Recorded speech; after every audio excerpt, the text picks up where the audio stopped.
There's a there's a desire to talk about chronic illness and just maybe illness also.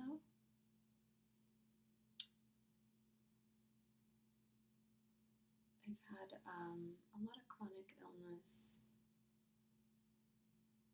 through my life, probably since I was little. Um,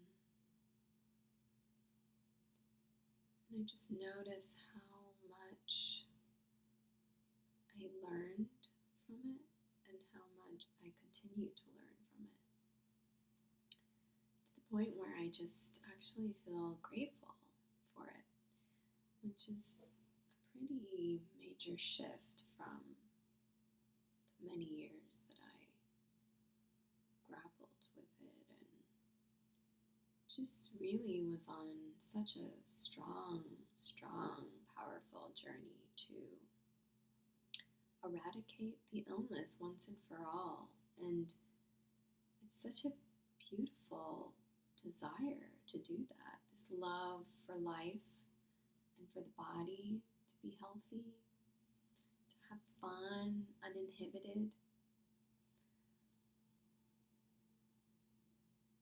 Although fun is actually more of an internal game than an external game. So, it's nice to see that too, where you can still have fun even if you can't do a lot of physical stuff. But yeah, there's a lot of time where it does feel limited and it feels like you're bound to the bed, and that's not fun.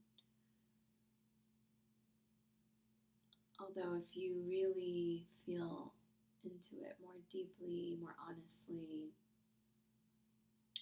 the desire for fun, even if you're bedbound and in pain, if there really is a desire for fun in that moment, there might not be. It might just be a sadness or just a being with pain.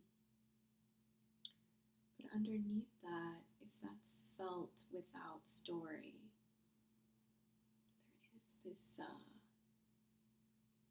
peace and joy. So that's kind of the fun part that I mean, is that you can still access fun even in just pretty unpleasant circumstances. That may not be true all the time, but I just found that to be true more and more the more that I dropped the stories and thoughts about the sickness and about pain. And I think that's the big inhibitor with chronic illness is it's already in the name, chronic. So it already implies it's all the time. And it's actually not. It's not true. It's not here all the time because, anybody with chronic illness knows that there's ups and downs. There's days where you feel better and there's days where you don't. So it's not actually chronic. But chronic, we've kind of taken to mean that it's recurring. Like you might feel better for a day or a week or even a month or whatever, but inevitably it seems that the illness returns or symptoms return, probably is a better, more accurate description, because illness usually is kind of just a label given to a bundle of symptoms, and so it's not actually a thing. And that's another barrier that we come across in the way that we label and attach to concepts. So we turn chronic illness into a thing, and this thing is bound by time. And there's already an expectation that it's going to come back, that we're not free when we have it, when we have symptoms, that it's an illness, which conjures up, of course, understandably, many fears and notions around what that means and the limitations that it carries. And the difference, if you look at like an illness or just an acute, like let's say a cold or a flu, there's a really big difference when you are experiencing that versus something that you've labeled chronic illness. So it's a really good comparison to look at what is added on top of the actual symptoms, what the mind does to that. Because with something like a cold and a flu, when we know that what it is and we know what to expect from it, we know, okay, this will last like 3 to 5 days if it's a cold, maybe a little longer if it's a flu. It'll have these symptoms we can look up on WebMD, or by now in later years of life, we know what to expect. We don't have to look it up. We've had it enough times. So there's a comfort in knowing it will pass. With chronic illness, we don't get that comfort. We don't know when it will pass or if it will pass. So that adds a layer, several layers of depression, sadness, feeling trapped by this thing. It's totally understandable that that would happen, that the mind would do that, because it doesn't have any knowing. It's a notification. That was a knowing that appeared. We like knowings. We like to feel in control. We like to have a sense of what's coming in our future.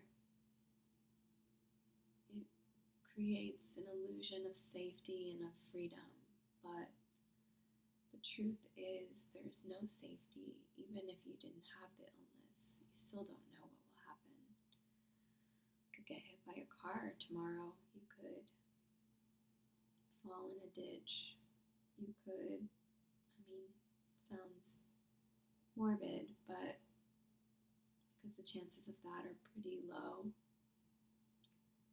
But anything could happen. You could really suffer any numerous amounts of other tragedies that actually might be much worse than this illness. Which kind of brings me to another aspect of it that I want to talk about, which is the attachment that's created to the illness. So we find identity through our illness, and you could say that that's how the illness gets manifested to begin with. You could say that there was already an underlying belief that that you either want or you deserve sickness, or that there's a desire to escape from life, or that you're not good enough, you're not healthy enough, your life is not how you want it to be. These are all thoughts and beliefs that every single human has. It's very normal. For some reason, in certain individuals, that belief in those kinds of thoughts, I'm not good enough, or there's something wrong with me, that's a big one, that can manifest in physical illness. It can also manifest in lots of other things, which we all experience in different ways, like losing your job perpetually, or relationship issues perpetually, or I just can't seem to find the right housing, or the list goes on. It manifests differently for every human in their own expression in this life, but at the core, we all have the same beliefs. So you could say that chronic illness is a physical manifestation of those kinds of beliefs that something's wrong with me and my life isn't how it should be and I'm limited and I'm not free and just a bunch of other beliefs. But that can be painful to hear because sometimes people hear that and they think that means they're responsible for their illness. That's not true. You're not responsible for anything. And then that message can be heard and be like, well, what do you mean? Then I don't have to be a nice, good person? That's not what I mean either.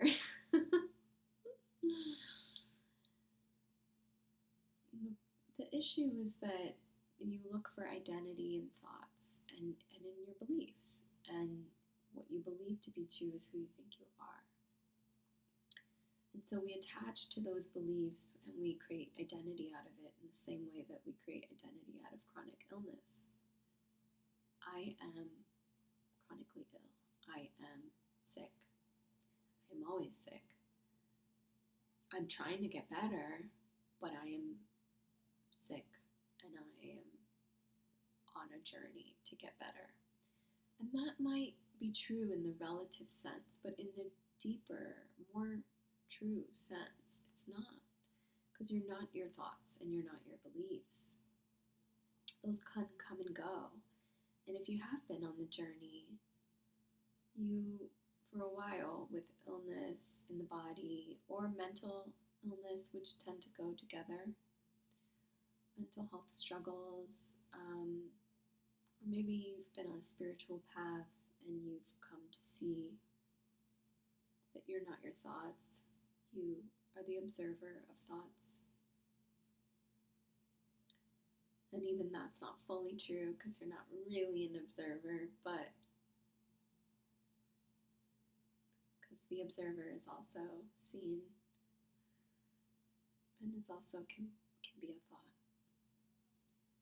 But if you've noticed symptoms come and go, the illness comes and goes, the thoughts about the illness come and go, the beliefs can come and go if you do therapy, if you do a lot of shadow work, which is so beautiful and I so recommend if you're dealing with illness, especially, I mean for anyone really, but especially if you have illness in the body. Shadow work is so beautiful, so healing. But you notice that through shadow work, emotions come and go, stories come and go, memories come and go, the patterning can come and go. They can actually shift. The beliefs can shift. The beliefs of I'm not good enough can shift.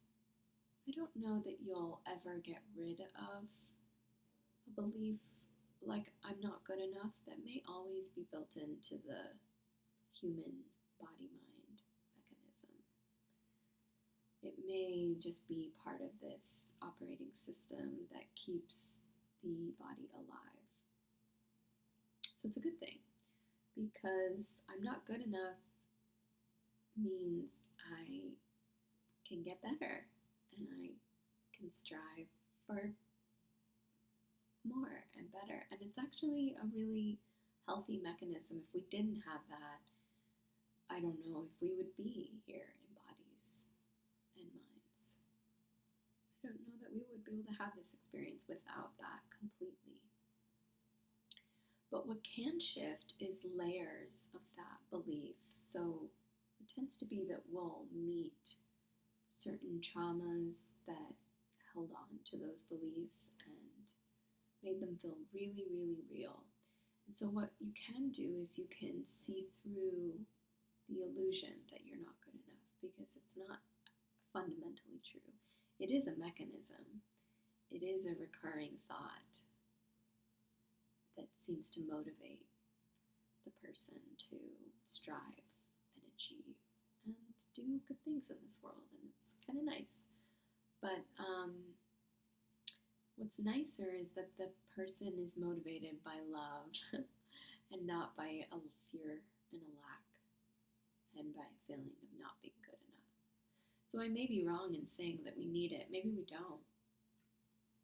Maybe there's an ability to live and be motivated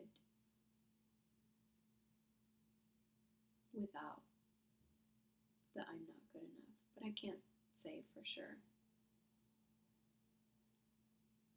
Regardless, what I do know, or what I feel is true,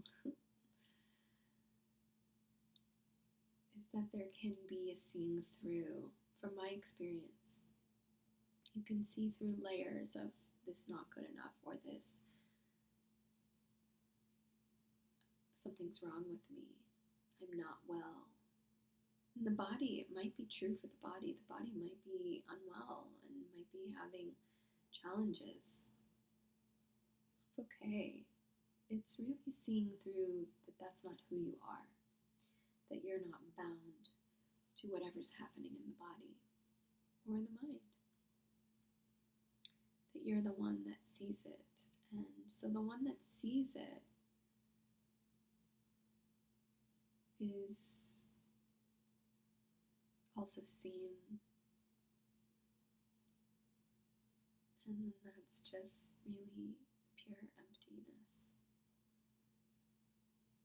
So for the emptiness, chronic illness isn't a problem.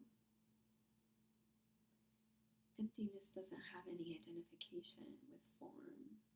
It's seen to be illusory. And I don't mean illusory as in not real, because it is real in a sense in this three-dimensional world.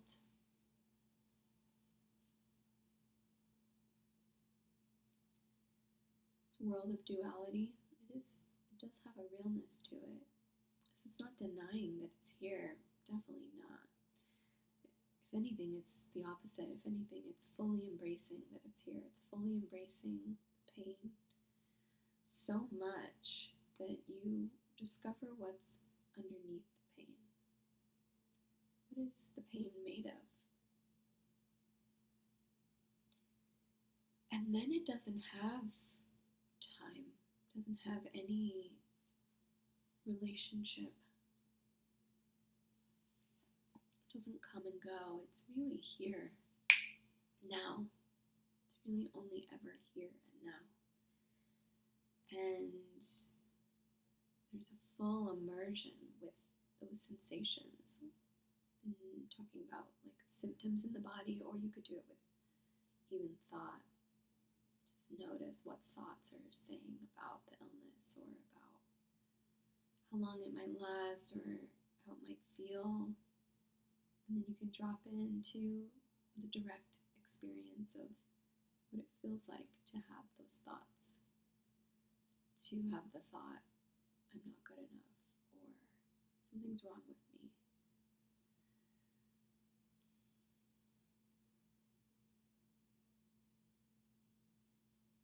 So when you really feel it fully, it's usually located in the body.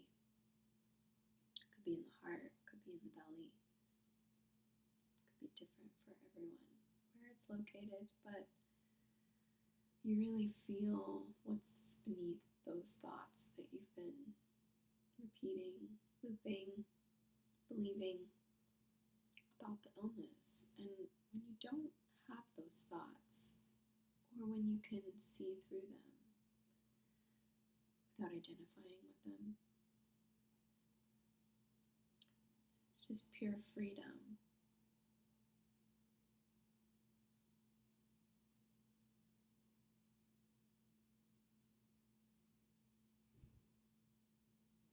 And it's stillness.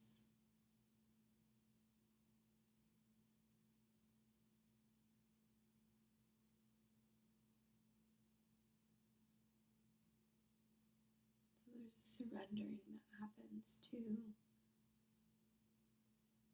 the person who believes that it has an illness.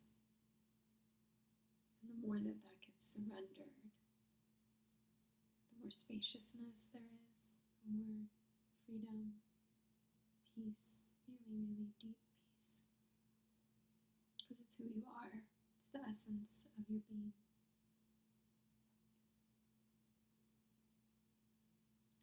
And then the illness just really doesn't matter. And it can still be painful, and then that can be met. It doesn't mean it'll go away, but it could go away. In my experience, it goes away. The bulk of it goes away when I really fully surrender. And there can still be symptoms coming back, and then it's really a call for me to keep going deeper into the body, into the sensation, until it's just totally empty.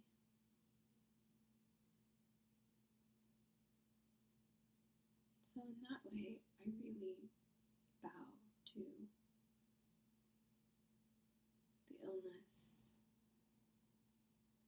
the symptoms. And for me, it doesn't resonate to really call it illness anymore. It doesn't feel true anymore. But there are symptoms. So yeah, I wanted to point how it can become an identity that we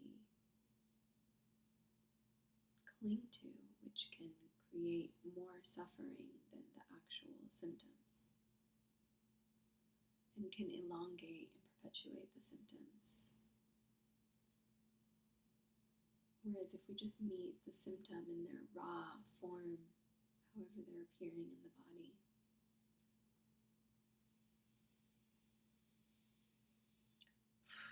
it's just total bliss. It's just bliss and love.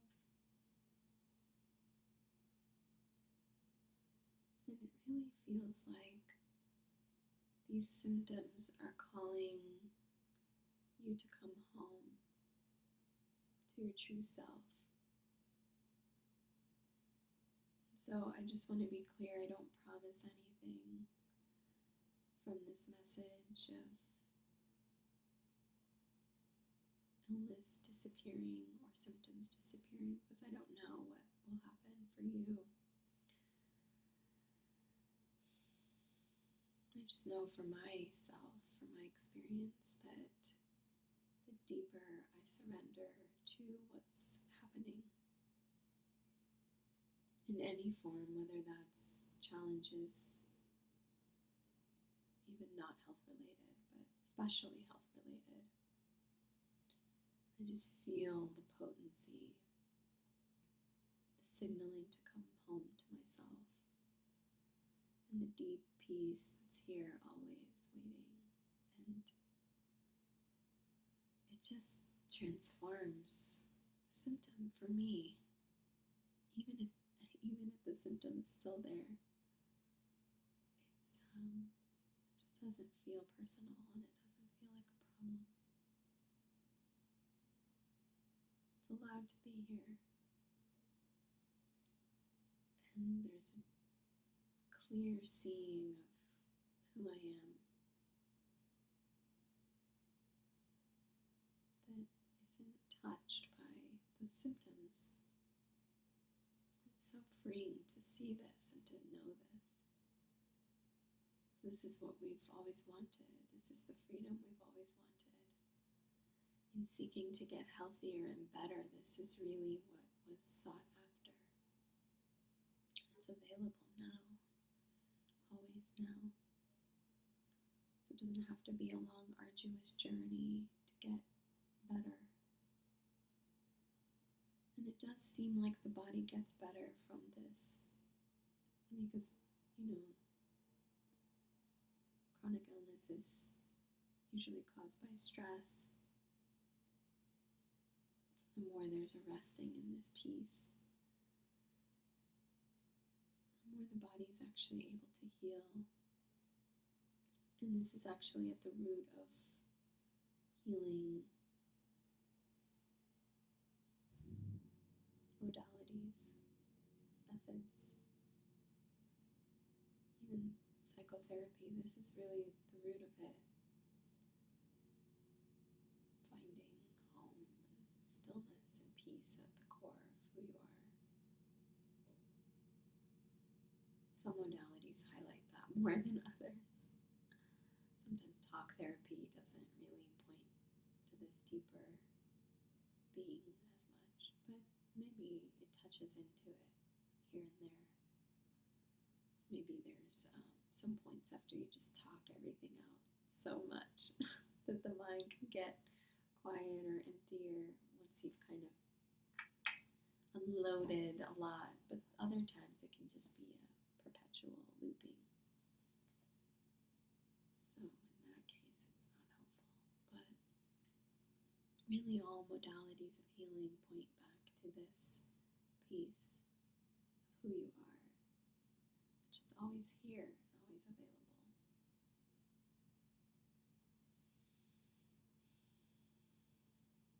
And because of my journey with illness, it was always about finding healing. And so I received so many healings and did so many ceremonies and worked with so many medicines, and what an incredible journey. And it always was pointing back to this. I didn't always know it in the moment, but I would get tastes of this for sure, especially like plant medicine ceremonies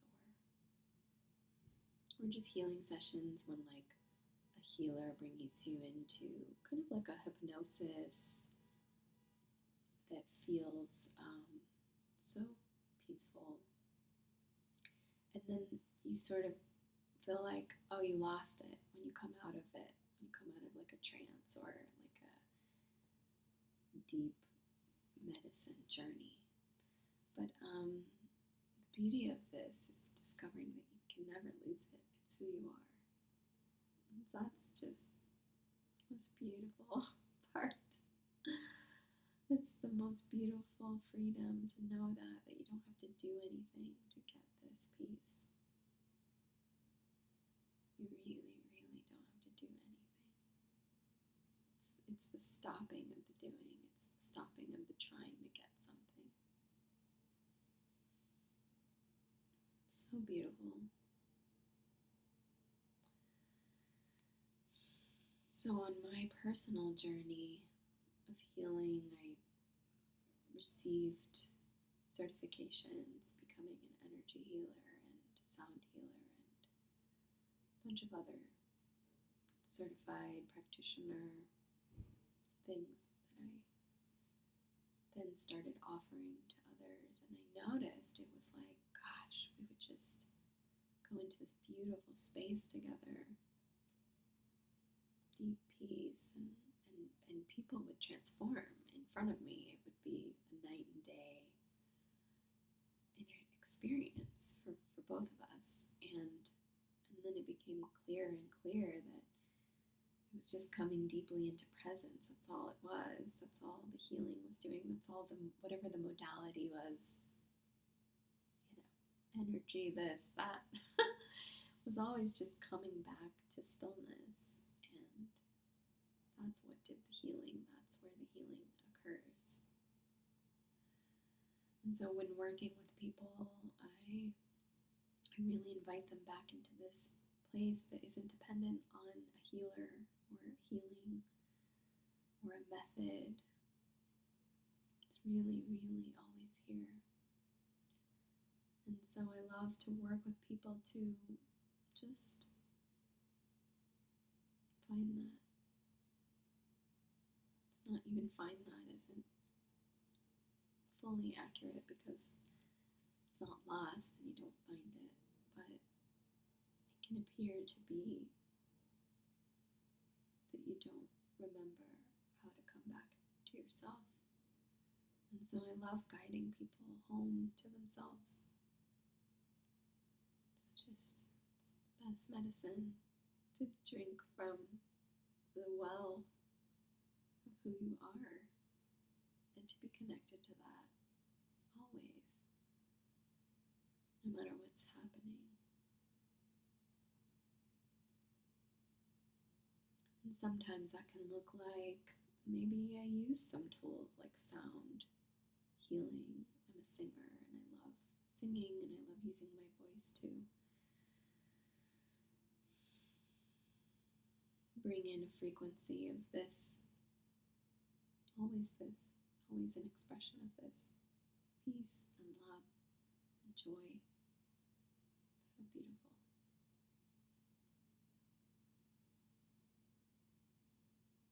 And it looks different for everyone. Some people like the singing and the sound healing with bowls and whatever, and other people like the energy work. Other people like just talking or silence, just sitting in silence together. It's beautiful that I've studied so many different modalities that I can then use what's appropriate in the moment with whoever I'm with. Whatever's needed can show up. It's really always pointing back to this. It's just a matter of, preference. Some people prefer to have different just ways of coming back to themselves. That's why this world is full of infinite possibilities of expression of love. It's whether it's dancing or singing or sports. Sports is also an expression of love and freedom and joy. If it's done from this, from here, it's all just different ways home. So whatever your way home is, really find what that is and stay with it. And reach out to me if that feels resonant. To have support, because support is so beautiful. It's why we're here. It's why this life appears as different humans having different human experiences, even though that's not really happening. It's all just one. It's all one heart, one life being lived through apparent separate bodies, but it's why it appears that way, so that we can remind each other who we are and play with each other in that love and support each other when it can seem like it's missing, can seem like we've forgotten home. So, no problem. We guide each other home. It's beautiful. There's nothing wrong with it, and there's nothing real to it either. It's not like one is better than another. It's really just a bunch of kids in a playground playing together and tripping and falling and getting back up again and running around. And I mean, it's really all we're doing. Sometimes we put on suits and call ourselves adults, that we know more and we're doing something more important. But really it's, it's all the same. Just play,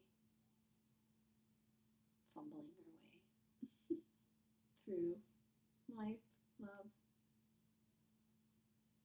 Yeah. So I hope this message is helpful to someone, and I just felt inspired to share. I just have found such a deep gratitude and appreciation for the thing that I despised for so long, really wanted to get rid of, illness or symptoms that felt uncomfortable, and it's really shifted to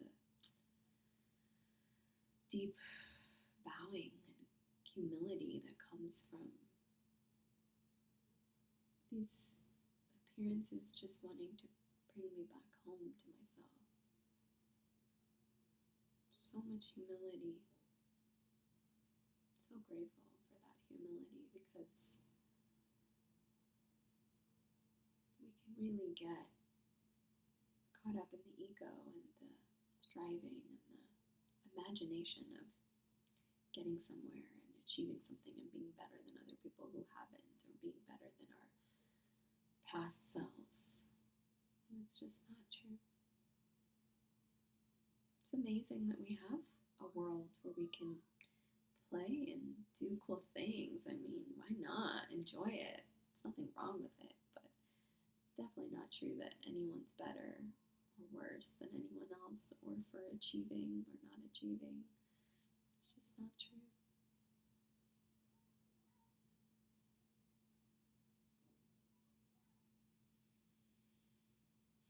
So I'm grateful for the lessons that come from uncomfortable sensations sometimes. And I'm grateful for the connection that allows me to have with the world, other people who share these challenges. And yeah,